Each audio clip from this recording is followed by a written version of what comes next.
कारकमिदं शास्त्रं श्री इष्टोपदेशनामधेयम् अस्य मूलग्रन्थकर्तारः श्री सर्वज्ञदेवाः तदुत्तरग्रन्थकर्तारः श्री गणधरदेवाः प्रतिगणधरदेवाः तेषां वचोनुसारमासाद श्रीमदाचार्यप्रवर पूज्यपाददेवैर्विरचितं मंगलं भगवान् वीरो मंगलं गौतमो गणे मंगलं कुन्दकुन्दाद्यो जैन धर्मोऽस्तु मंगलम् सर्वमंगलमांगल्यं सर्वकल्याणकारकं प्रधानं सर्वधर्माणां जैनं जयतु शासनं कोटिशतं द्वादश्चैव कोट्यो लक्षाणशेत्तृत्यधिकानि चैव पञ्चाशदष्टौ च सहस्रसङ्ख्यामेतत्ततं पञ्चपदं नमामि अर्हन्तवासियत्थं गणहरदेवी गन्थियं सम्मम् प्रणमामि भक्तजित्तो सुदनानमहोविं शिरसा इच्छामि भन्ते सुदभक्ति कौसगुकौतसालुचेन अंग पैणी पाणी परिम सुत पड़माणियो पोगई चूलिया चैव सुत्थोई थोई धम कायम स्यानिचकालम अंचेमी पूजिमी वंदामि नमं स्वामी दुख को कमुखो बोहिलाओ सुगे गमनम स्वायमनम चिंगुण संपत्तियो मजम अतः प्राणिक स्वाध्याय वेलायम आचार्य भट्टिकायशर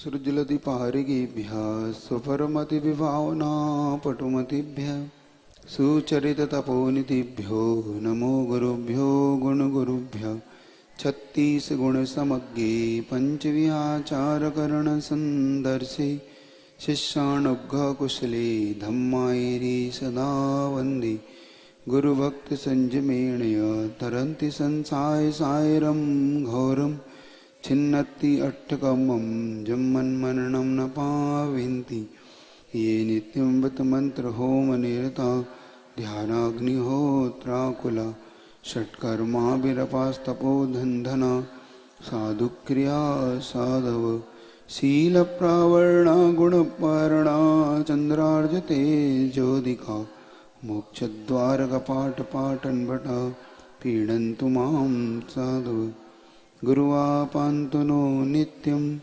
ज्ञानदर्शनायिका चारित्राणो गंभीरा मोक्षमार्ग उपदेशकः इच्छामि वन्ति आर्यभक्ति कौसगुकौतसालोचिं सम्नान समदर्शन समचरिताणं पंचव्याचारणम् आयर्याणम् आयरादिसुदनाणवदीश्यणम् उज्जयणं तीरणगुणपालर्याणं सौसावणं स्याणचकालम् अंचिमि पूजेमि वन्दामि नमं स्वामी दुख को कमुखो बोहिलाओ सुगमनम समायमरणम जिन गुण संपत्ति हो मध्यम मंगलाचरण कर ले यस्य स्वयं स्वभावाप्ति रभावे कृष्ण कर्मणा तस्मै संज्ञान रूपाय नमोस्तु परमात्मने।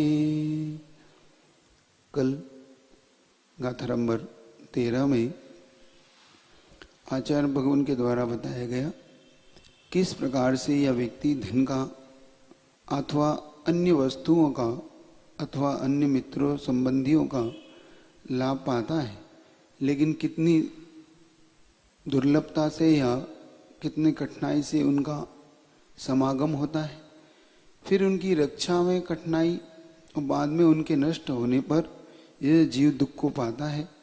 जैसे कोई व्यक्ति इतनी कठिनाई में भी अगर सुख मानता है तो वह ऐसा ही है जैसे किसी बीमार व्यक्ति के द्वारा, बुखार में आए हुए व्यक्ति के द्वारा भी घी पीने के समान हो अथवा वो घी को चाहता हो, लेकिन घी से उसको नुकसान ही होता है। वैसे यह जीव आत्मा भी इन का संबंध पाकर दुखी होता है, सुखी नहीं होता। उसी के समान ये सुख दुख का ही कारण बनता है।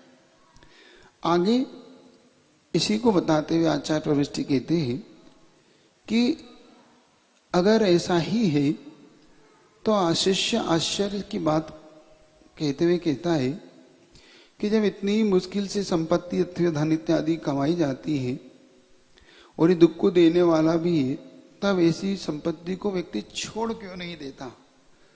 फिर आखिर इसके मस्तिष्क में ये बात क्यों नहीं आती कि मुझे इसे छोड़ देना चाहिए? ठीक, तो उसका उत्तर दे रहे हैं कि वो क्यों नहीं छोड़ पाता, आखिर उसके अंदर क्या बात रहती है कि वो नहीं छोड़ पाता। ठीक, बहुत अच्छा प्रसंग है, पढ़िएगा, बहुत अच्छा है। पहले एक एक गाथा का उच्चारण आपको करा दूं। विपत्ति मात्मनो मूढ़ा परेशामियुनेक्षते दह्यमान मगाकीर्ण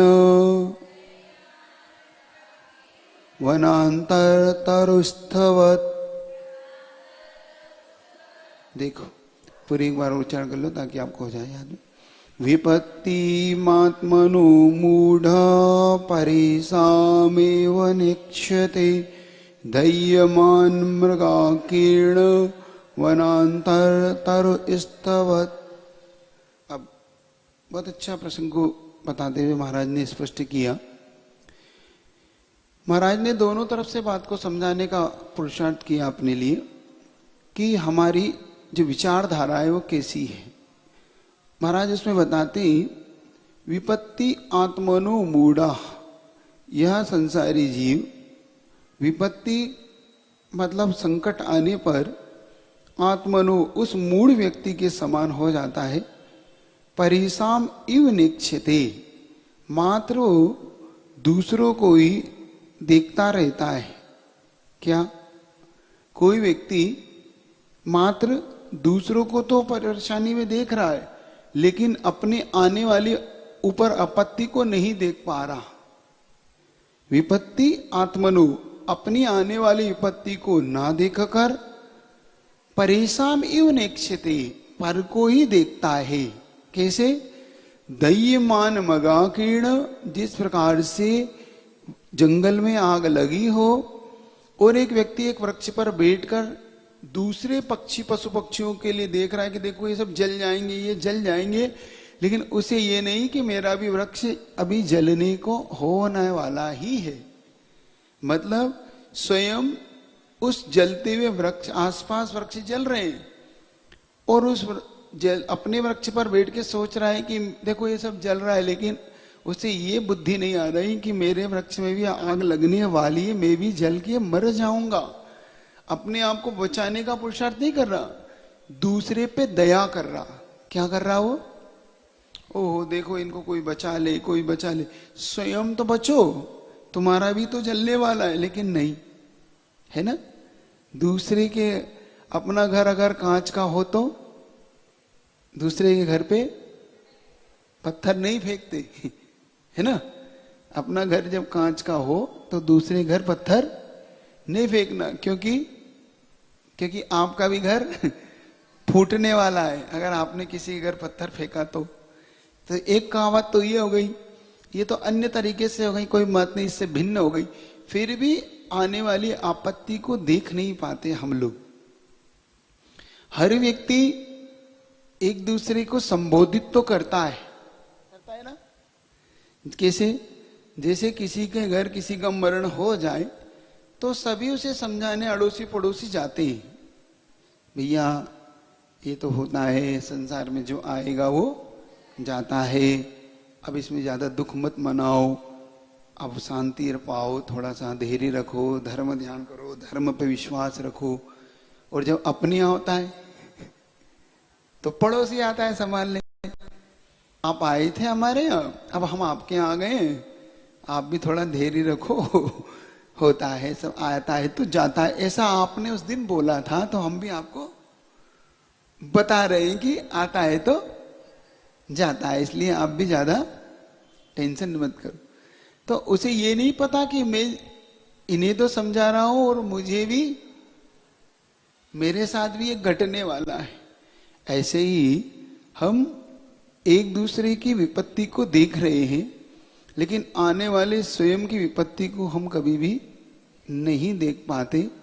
जैसे महाराज ने दृष्टांत दिया, जैसे यह जीव सामने वाले व्यक्ति की अग्नि को देख रहा है लेकिन अपने घर में लगने वाली आग को नहीं देखता। मान लो सबके आड़ोस पड़ोस में आग लगी हो तो आपका कर्तव्य क्या होता है? अग्नि को बुझाना। तो आप सही अंदर की बात बताओ, क्यों बुझाते हो आप अग्नि को? अंदर की बात बताना। क्या आपको उस पर करुणा आ रही है कि आप अपना बचाने के चक्कर में बुझा रहे हो? आपको पता है भैया अगर इसका नहीं बुझाया तो मेरा अब लगने वाला है, तो अपनी बचाना है। दुकान तो इसकी दुकान को बुझाओ, इसकी दुकान में लगी आग को शांत करो बस, नहीं तो अपनी लो लपट उठने वाली अपनी, तो जल्दी जल्दी पानी डालता है। इसी प्रकार से अगर हम दूसरे की आपत्ति को देखते हैं तो समझदार वही होता है जो उससे सीख ले लेता है। क्या? दुनिया में तीन प्रकार के व्यक्ति होते हैं। एक वो होता है समझदार जो दूसरे की ठोकर से सीख लेता है। मान लो किसी की ठोकर लगी है तो वो सीख लेता है कि भैया यहाँ पे भैया इस ठोकर लगती है, थोड़ा बच के चलो। अथवा किसी को कोई घाटा लगाओ अथवा कोई किसी को संकट आया तो उससे बच के चलता है कि भैया ये अपने ऊपर आएगा। दूसरा स्वयं ठोकर खा के सीखता है।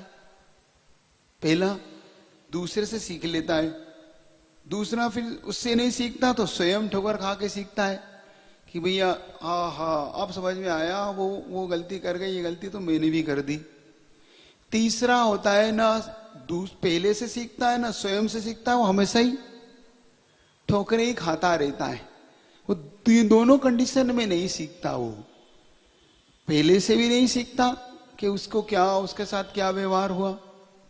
दूसरा स्वयं ठोकर खाने पर भी नहीं सीख पाता कि मेरे साथ भी ऐसा, बार बार पुनी उन्हीं कार्यों को दोहराता। तो आप कौन सी कैटेगरी के? दूसरे पहले से सीखते हैं, स्वयं से सीखते हैं कि दोनों से नहीं सीखते? दूसरी से अपने से तो सीख लेते हो। कम से ठोकर खा के भी ठाकुर बन जाना अच्छा है। एक कहावत है, ठोकर खा के ठाकुर बनना। ठाकुर समझ गए? ठाकुर मतलब एक होता है व्यक्तित्व ऐसा जो दूसरे के ऊपर थोड़ा सा जोर जबरदस्ती से करते ना, ठाकुर साहब ऐसे होते कि वो ऐसा ही व्यक्तित्व होता है जो स्वयं दूसरे से सीख लेता है, या वो सबसे उत्तम। मध्यम जो अपने से सीख ले, और वो निकृष्ट है जो ना इससे सीखे ना इससे सीखे, किसी से ना सीखे। संसार में ऐसे व्यक्तियों से हमेशा बचो जो किसी से नहीं सीखते, स्वयं से नहीं सीखते, पहले से नहीं सीखते। इसी प्रकार हम सबको कह रहे हैं, सबको समझा रहे हैं। बहुत से लोग सबसे कह रहे हैं कोरोना से बचो, कोरोना से बचो, खुद नहीं बच रहे। खुद के काम तो ऐसे स्वयं कोरोना है। क्या नहीं सीखते ना। वो जब हो जाता है तब सीखते हैं, तब फोन आता है उनका, शांति धारा करा दो। पहले से नहीं करते वो लोग शांति धारा। उनसे कहो कि पहले से ही कर लो, तब नहीं करते वो होने के बाद करते हैं। अब कराओ महाराज हमारे नाम की। पहले भैया लाभ था, स्वयं कर लेते तो ये कार्य भी नहीं होता, स्वयं ठीक भी रहते, लेकिन होने के बाद कह रहे हैं अब हमारी ओर से आप करा दो। अब तीसरा व्यक्ति कर रहा है आपके लिए। इसीलिए कह रहे हैं विपत्ति आत्मनो मूढ़ा, अपनी आने वाली संकटों को नहीं देखता है, वह व्यक्ति मूढ़ है, मूर्ख है। विद्वान वो है जो सामने वाले विपत्ति को देख ले और स्वयं सावधान हो जाए। हमें हमेशा एक बात ध्यान रखो, आने वाली विपत्ति मतलब मृत्यु सामने वाले को आ रही है तो स्वयं भी समझो कि मृत्यु तो मुझे भी आना है, लेकिन इसने जो जीवन व्यर्थ गंवा दिया मुझे ऐसे नहीं गंवाना है। अब इससे बात समझ में आ जाएगी आपको जल्दी। मृत्यु सबको आती है भाई उसे ही मृत्यु आ गई। संसार ऐसा एक दूसरे का, देखो वो चला गया, अरे देखो वो भी चला गया, वो इतने खास था वो चला गया। अपनी नहीं दिख रही है। अपनी अपनी आपत्ति नहीं दिख रही कि मुझे भी जाना है, क्षण क्षण मेरा भी बीत रहा है। तो हम दूसरे को सावधान ना करके स्वयं सावधानी अगर अपना ले तो हम जल्दी आत्मकल्याण की ओर बढ़ सकते हैं, बल्कि बहुत शीघ्रता से आत्मकल्याण कर सकते हैं। एक बहुत अच्छी महाराज का है, एक महाराज संघवी दीक्षित थे, कभी आप परिचित भी होंगे। उन्होंने, उनके 3 मित्र थे, वो लोग घनिष्ठ मित्र थे और तीनों मित्र हमेशा एक दूसरे के साथ रहते थे। 2 मित्रों की शादी हो गई, वो मुनि नहीं बने थे, उससे पहले की घटना उन्होंने बताई थी स्वयं कि मुनि बनने से पहले वो तीनों मित्र में से 2 मित्रों की शादी हुई और अभी मुश्किल से 6 महीने भी नहीं हुए थे। और होली के दिन वो कहीं रंग वगैरह खेलने के लिए गए होंगे, तो दोनों मित्र लौट के आ रहे होंगे, ये नहीं गए होंगे, ये अपने घर रह होंगे, और एक्सीडेंट हुआ और दोनों की ऑन स्पॉट डेथ हो गई, दोनों मर गए।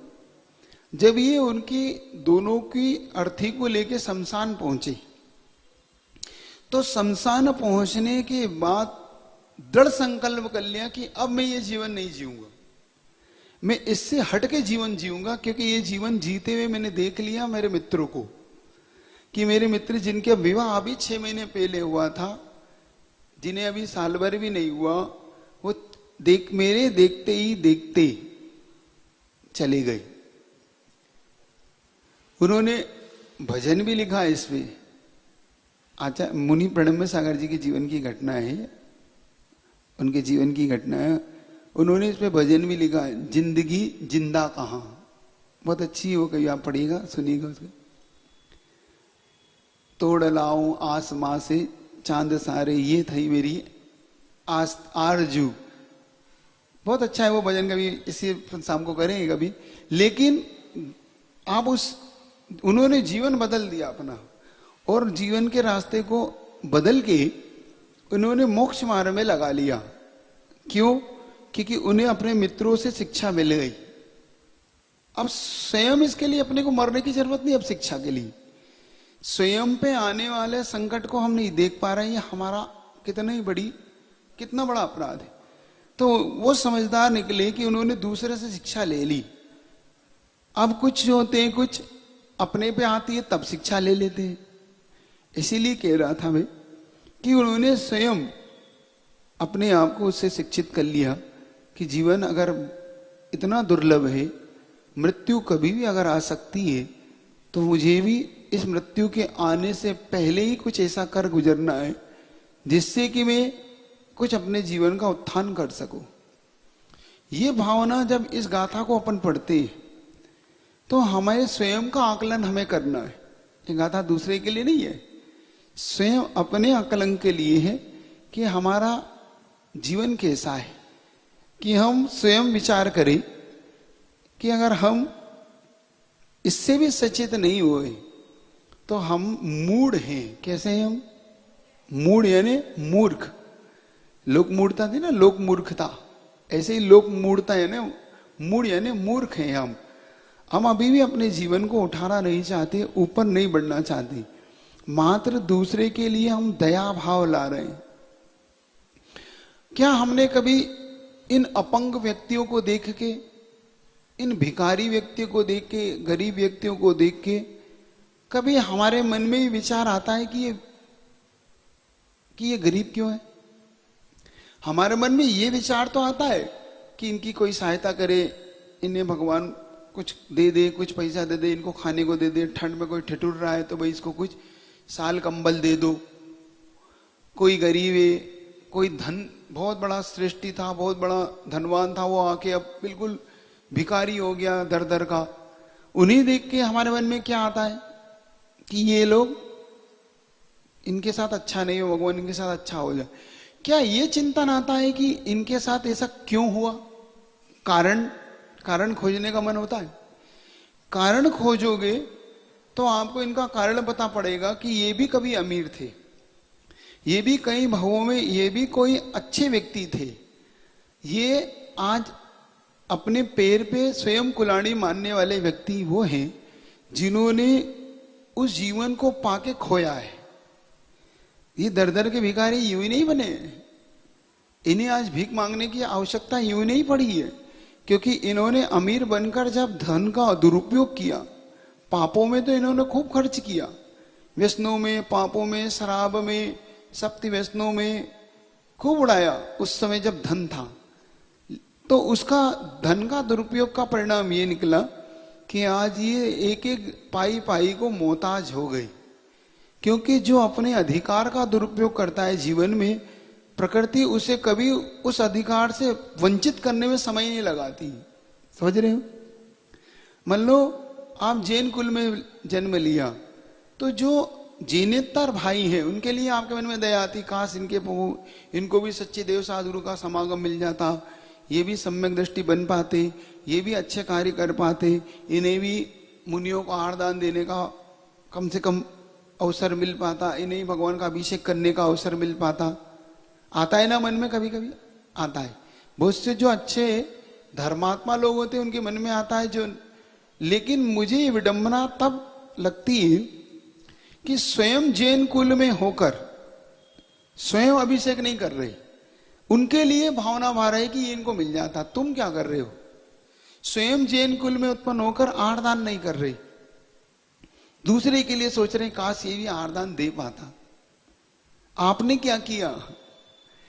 विपत्ति आत्मनो मूढ़ा, आपको अपना भविष्य दिखाई नहीं दे रहा कि मेरा इससे भी गया गुजरा भविष्य होने वाला है। क्योंकि ये तो जैन कुल में जन्म लेके इसने आर नहीं दिया था, इसने गुरुओं की भक्ति नहीं की, इसने भगवान की भक्ति नहीं की, इसका आज ये परिणाम निकला कि ये दर दर का ठोकर है। इसको आज जैन कुल में मंदिर में भी प्रवेश नहीं मिलता।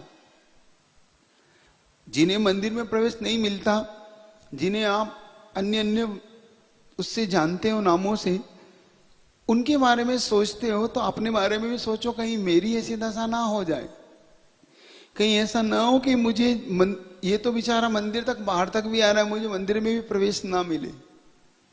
सुन रहे हो कि नहीं?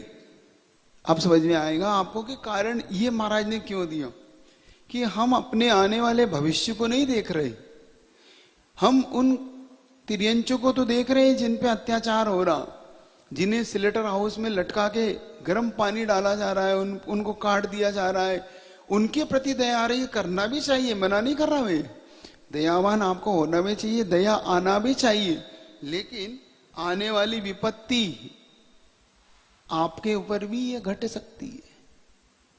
आप भी तिरंची पर्याय में जा सकते हैं, आप भी कुत्ते बिल्ली बन सकते हैं अगर आपने अभी नहीं सुधरे तो।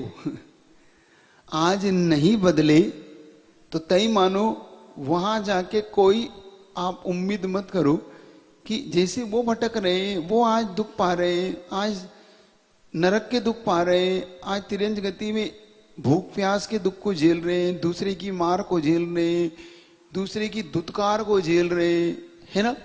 आपके घर में कुत्ता घुस जाता है तो आप क्या क्या क्या करते हो? उसको कैसा सत्कार करते हो? वेलकम कैसे करते हो? डंडे से निकल बाहर। हाँ, क्या बोलते हैं आप? चल चल चल। अच्छा, हड़ हड़ राजस्थान में हुड़ हुड़ बोलते हैं उसको, यहाँ चल चल चल कर। हाँ, समझदार होगा कुत्ता। तो आखिर उसको दुत्कार क्यों मिली? क्योंकि कभी ये भी इंसान रहा होगा, इसने कभी किसी का सम्मान नहीं किया होगा, तो आज ये दुत्कार पा रहा है, आज ये भी उस पाप कर्म के उदय को भोग रहा है। तो उसकी तरफ तो ध्यान जाता है अपन सबका, अपन सबका उस पर्याय से अपनी ओर ध्यान नहीं जा रहा। आचार्य महाराज ये आश्चर्य कर रहे हैं, क्या हम सबका अपने लिए ध्यान नहीं जा रहा है? गुरु महाराज को ये आश्चर्य हो रहा है कि तुम दूसरे की लगी हुई अग्नि को तो देख पा रहे हो, अपने वृक्ष में लगी हुई अग्नि को नहीं देख पा रहे कि थोड़ी देर में अब तुम्हारा वृक्ष जल के तुम्हें भी जला देगा, तुम्हें भी मृत्यु की ओर अग्रसर कर देगा। हम दूसरे की मृत्यु को तो देख रहे हैं, हम अपनी मृत्यु को नहीं देख पा रहे। ये आश्चर्य की घटना है, ठीक है ना? आश्चर्य की घटना क्या है? ये कि हम अपनी मृत्यु को नहीं देखते, संसार में हम सामने वाले की सारी मृत्यु को, सामने वाले की सारे भिखारीपन को, इनको देखते हैं, अपने उस आत्मा के कल्याण के विषय में कभी नहीं सोचते। और हम भी वही कार्य करते हैं जो उसने कर रखे हैं, जिसका परिणाम आज वो इस पर्याय में आकर भोग रहा है। उन्हीं कार्यों को आज हम भी कर रहे हैं, तो मतलब तय है कि हमने उससे शिक्षा नहीं ली। ये तय है कि हम सीख नहीं लेना चाहते। ये तय है हम उसी पर्याय में जाके शायद सुधरे, ना भी सुधरे, नावा सुधर भी सकते हैं, नहीं भी सुधर सकते। जरूरी है कि हर व्यक्ति सुधर ही रहा है, बल्कि वो तो धर्म को और गाली दे देता है। क्या होता है धर्म करने से? जिनने धर्म करे उनका क्या हाल हुआ? ठीक है, इससे अच्छा तो मैं ही हूं, यही ना। यही आचार्य महाराज अपने लिए बार बार कह रहे हैं कि कम से कम हम इस बात को लेके सोचे, विचार करें, बार बार चिंतन करें। हम उस व्यक्ति को देखकर अब अपने विषय में जरूर सोच ले। अब समझदार होगा तो क्या करेगा? वृक्ष से उतरकर सुरक्षित स्थान को ढूंढेगा कि नहीं ढूंढेगा? इसके एक पक्ष को, अब एक दूसरे पक्ष को देखो। अब अज्ञानी ने तो नहीं समझा, अब जो अगर समझदार होता वो क्या करता? ये बताओ, हल बताओ जल्दी से। वो क्या करेगा? क्या निर्णय लेगा? वो समझदार व्यक्ति क्या निर्णय लेगा? वृक्ष से उतरकर हाँ सुरक्षित स्थान की ओर जाएगा। भैया अग्नि तो लगी पड़ी, अब जल्दी से मेरी अग्नि से लगे से पहले यहां से निकल पड़ो, जल्दी से यहां से भागो ताकि इस वन से बाहर हो जाओ। यही है ना? यही करेगा कि और कुछ करेगा? कि देखता रहेगा? दूसरा पक्ष है कि जो समझदार होगा वो तुरंत निर्णय लेके उस स्थान को छोड़ देगा और छोड़कर ऐसे सुरक्षित स्थान की ओर वो बढ़ जाएगा जहां पर उसका जीवन सुरक्षित हो, जहां पर वो अपना जीवन यापन सुरक्षित ढंग से कर सके। और आप अगर समझदार होंगे तो अब आप क्या करेंगे? अब जल्दी बताओ। अज्ञानी व्यक्ति तो वहीं जल के मरेगा, ज्ञानी व्यक्ति उस वहां से निकल के अपने सुरक्षित स्थान को ढूंढेगा।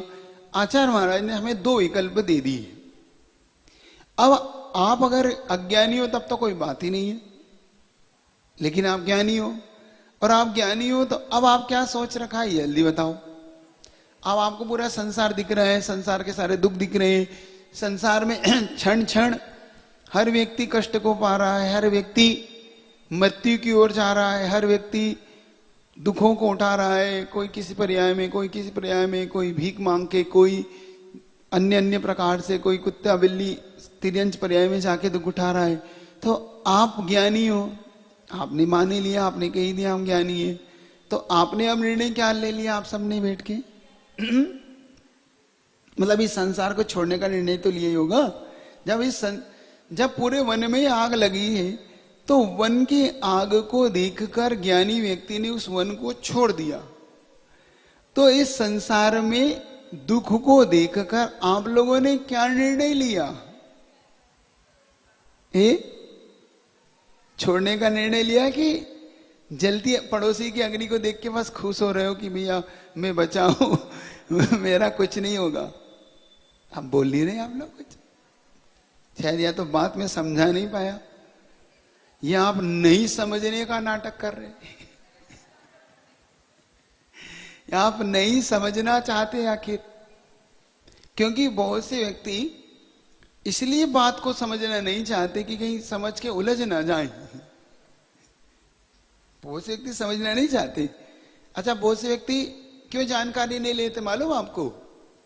बहुत से व्यक्ति बहुत सी चीजों की जानकारी इसलिए नहीं लेते, वो इसलिए कहते हैं कि महाराज अज्ञात में कम पाप था, ज्ञात में ज्यादा पाप है ना। अज्ञात में किया हुआ कार्य कम पाप कहलाता है, लेकिन जानकर फिर पाप करना महान पाप होता है ना, बड़ा पाप हो जाता है, उसका बंध भी बड़ा हो जाता है। ज्ञाता ज्ञात भावाधिकरण वीर विशेषा तद विशेषा, आचार्य महाराज ने सूत्र दिया ना 6ठे अध्याय में। ज्ञात अज्ञात वीर की विशेषता से बंध में विशेषता आ जाती है ना। अधिकरण जीव अधिकरण अजीव अधिकरण ये सब उन्होंने बंध के कारण बताए ना आपको। तो अब समझदार व्यक्ति तो कुछ सो कॉल्ड समझदार यथा कदा समझदार, वो व्यक्ति जानकर नहीं समझना चाहते।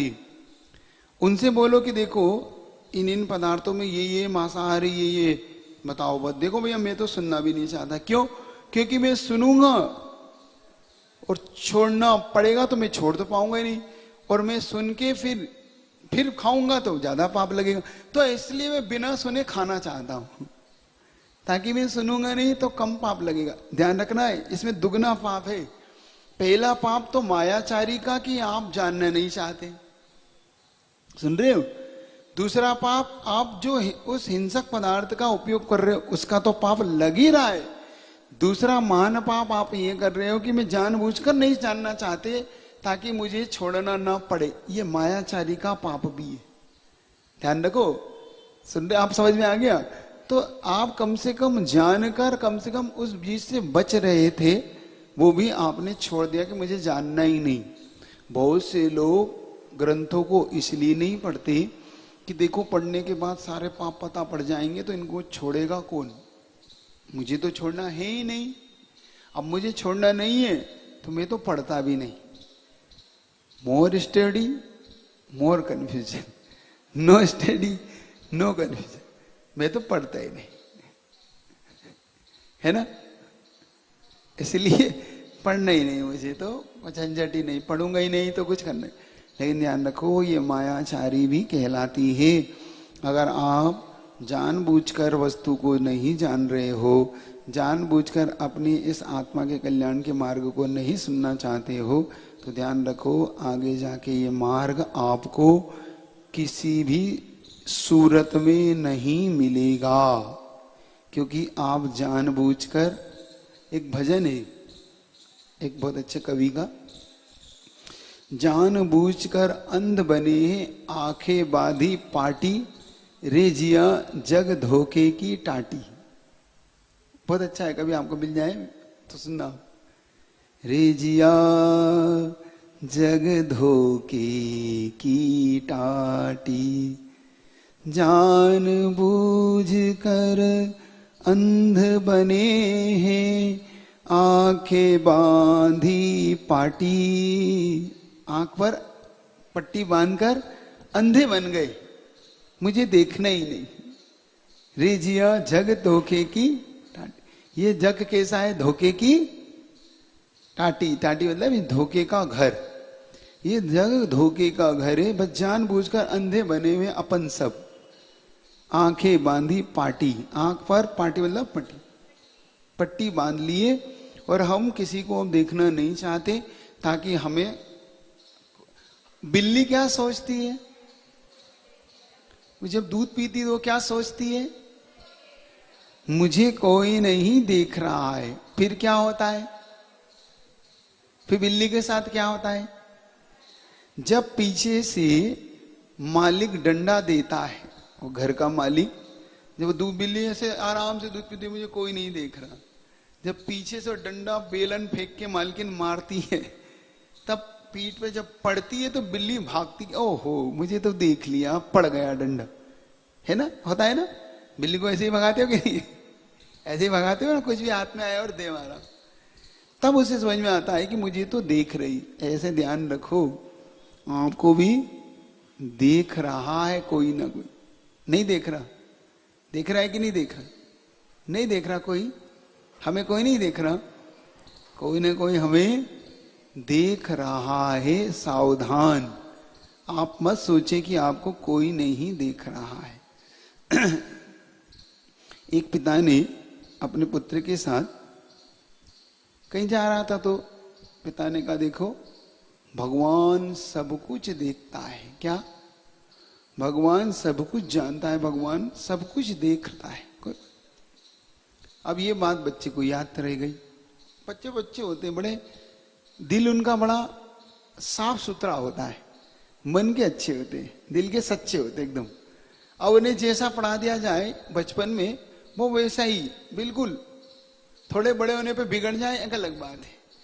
थोड़े जब बड़े हो जाते हैं वो, तो फिर वो ज्यादा समझदार होने से वो फिर समझदारी प्रकट होने लगती है उनकी, लेकिन बचपन उनका सरल सी। तो एक बार अपने पिता के साथ वो जा रहा था कि एक गन्ने का खेत दिखा था। गन्ने का देख देखे पिता कहता है बेटे से, बेटा मैं गन्ना अंदर तोड़ के लेके आता हूं, तू ध्यान रखना कोई आए तो मुझे आवाज लगा लेना, कोई देखे तो आवाज दे देना। जैसे ही पिताजी गए गन्ना तोड़ने गए, तो पिताजी जल्दी बाहर आओ, पिताजी जल्दी बाहर आओ, कोई देख रहा है। पिताजी ने कहा, बाहर आ गई, बाहर आके देखा, कौन देख रहा है? पिताजी भगवान देख रहे हैं। क्या आपने ही कहा था ना पिताजी, भगवान देख रहे हैं। पिताजी समझ गए, बच्चा ठीक समझा। आप समझदार हो कि नहीं ये तो बता दो। आपको कोई देख रहा है कि नहीं?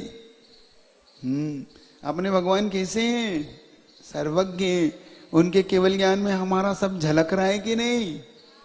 दिख रहा है ना? तो सावधान रहो। अब जब भी कोई मन हो किसी कार्य को करने का जो पाप हो, दोष युक्त हो, तो क्या सोचना है अपने को? भगवान देख रहा है। मम्मी पापा ने भले ही नहीं देखे हो, भाई बहन भले ही नहीं देख रहे हो, मित्र ने नहीं देखा हो, दुकानदार ने नहीं देखा हो, चाहे किसी ने नहीं देखा हो, लेकिन भगवान ने सब देख लिया। तो अपने को क्या करना है? सतर्क रह के उसको छोड़ना। यही महाराज यहाँ कह रहे हैं, विपत्ति को आने से पहले समझदार उन विपत्तियों से बचने के लिए तैयार हो जाता है। आचार्य महाराज की हिंदी देखो, आचार्य महाराज की हिंदी देख लो। वन में तरु पर बैठा जैसे मन में चिंतन करता है, वन्य जंतु अब जले मरे सब, आग लगी वन जरता है। पर की चिंता जैसी करता, अपनी चिंता कब करता। मूड बना तन पुनी पुनी, धरता मरता पुनी पुनी डरता। मतलब दूसरे को देख रहा है लेकिन स्वयं अपने आप को नहीं दे पा रहा है। सबसे बड़ी विडंबना यही है। फिर भी आचार्य महाराज ने एक दोहे के माध्यम से कहा है, इसको कल देख लेंगे इसी गाथा को, बहुत अच्छी है। गाथा नंबर 14। इस प्रकार से आपको इनके गाथाओं का उच्चारण याद, कम कम उच्चारण करना तो सीख लो है। भले ही आप याद नहीं कर पा रहे, कोई मत करो, लेकिन शुद्ध उच्चारण तो सीख ही लो। ठीक है, एक बार इसका पढ़वाऊंगा आपसे 10-10 गाथाएं, तब आपको याद तो रहेगी। कम से कम 10 गाथाएं आप पढ़ पा रहे कि नहीं? ठीक, चलिए। जिनवाणी के ज्ञान से सूझे लो कालो, हे जिनवाणी भारती तो हे जपू दिन री जो तेरी।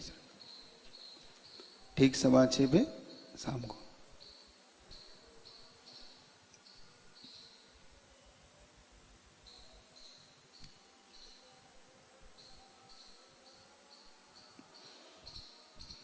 परीक्षा